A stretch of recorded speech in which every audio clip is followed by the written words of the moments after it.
This is Suzanne Wagner, and I'm doing the numerology for March 10th, 2024. If you add all those numbers together, you get the number 12, and if you add the 1 and the 2 together, you get the number 3.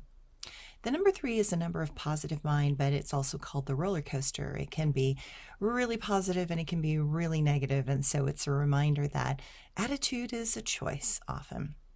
Today, as the number 3 day, it feels to me like a rallying cry from far away. We are being asked to come together and to help, but to do that, we have to hear the call and then respond to the call. I find many may pretend that they do not hear the call at all, while others become afraid to respond to that request. This number always reminds us to see both sides in life. There are good possibilities and difficult options that must be faced when we are asked to respond. There is always the risk when we respond that something may die. Most often, it is our ego that must die, and that is not a bad choice. Sometimes, to do the right thing, our comfort and safety must die, and that is something that many refuse to risk. But life was never supposed to be easy or safe. Nature is quite brutal, and mankind is often more cruel than nature.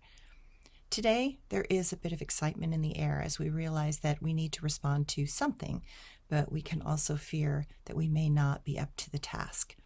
When we allow the fear to have greater power over our actions than our soul, we become cowards or heartless. In moments, we must choose a path. I find that I tend to decide to choose a path that will allow me to find growth over safety.